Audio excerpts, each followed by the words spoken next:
¿Qué hay después de la muerte? Es inevitable que todos compartimos. Pero, ¿realmente es el final? ¿O simplemente una transición hacia algo que no comprendemos? Durante siglos, culturas de todo el mundo han tratado de explicar lo que ocurre cuando dejamos este mundo. Religiones, filosofías y la ciencia han ofrecido sus teorías. Pero hay un fenómeno que desafía a todos por igual: las experiencias cercanas a la muerte. Miles de personas que han sido declaradas clínicamente muertas han regresado con relatos que estremecen la lógica. Y hoy exploraremos algunos de los casos más inquietantes, documentados y difíciles de explicar. Empecemos con Brian Miller, un camionero estadounidense cuyo corazón se detuvo durante más de 45 minutos. Médicamente, estaba muerto. Pero Brian asegura que, durante ese tiempo, caminó por un jardín de luz, sintió una paz absoluta y escuchó a su suegra fallecida decirle que aún no era su momento. Cuando los médicos estaban a punto de rendirse, su corazón volvió a latir sin explicación científica. Luego está el caso de Ruby, una niña de apenas 4 años. Sus padres quedaron en shock cuando, sin haber visto jamás una foto de su abuela fallecida, describió con detalle su aspecto, su perfume, su forma de hablar. Incluso recordó un apodo que solo su abuela le decía a su madre en la infancia.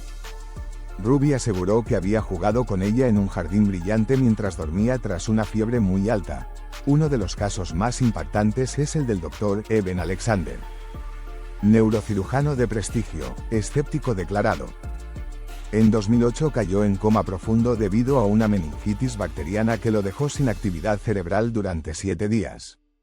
Sin embargo, al despertar, relató con claridad cómo flotó fuera de su cuerpo, viajó por un mundo de luz y música, y recibió mensajes de una figura femenina que más tarde identificó como su hermana biológica fallecida, a quien nunca conoció en vida. Este testimonio dio la vuelta al mundo y lo transformó de científico escéptico a creyente de la conciencia más allá del cuerpo. ¿Y qué decir de George Rodonaya, científico soviético que fue declarado muerto durante 3 días completos? Su cuerpo fue almacenado en una morgue, pero al ser preparado para la autopsia, despertó. Su relato es estremecedor. Asegura haber flotado por el hospital, haber visto a los médicos, a su familia llorando, y por primera vez en su vida, haber podido ver con claridad, a pesar de haber nacido ciego. Estos testimonios plantean una pregunta incómoda para la ciencia: ¿son simples alucinaciones provocadas por un cerebro que muere, o son destellos de una conciencia que trasciende? Los estudios científicos sobre las experiencias cercanas a la muerte han intentado explicarlas a través de teorías neurológicas: hipoxia, picos de serotonina, activación del lóbulo temporal.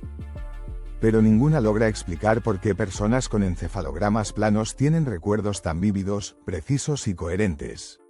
Incluso de cosas que ocurrieron lejos de su cuerpo. La ciencia también ha documentado transformaciones radicales en quienes sobreviven a estas experiencias. Cambios profundos de personalidad, pérdida total del miedo a la muerte, aumento de la empatía, y una renovada pasión por la vida. Muchos abandonan sus antiguas profesiones, se dedican a ayudar a otros, y aseguran haber comprendido que la vida en la Tierra es solo una parte de algo mucho mayor. Uno de los aspectos más fascinantes es que estas experiencias trascienden la cultura, la religión y el idioma.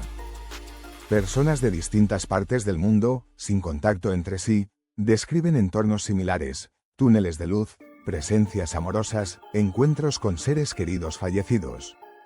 ¿Cómo es posible esta coincidencia tan global? Además, algunos relatos van más allá de la percepción. Personas que estuvieron clínicamente muertas han descrito conversaciones ocurridas en otras habitaciones, detalles que pudieron ser verificados posteriormente. ¿Cómo es posible que alguien, sin actividad cerebral, sepa qué dijeron los médicos mientras intentaban reanimarlos?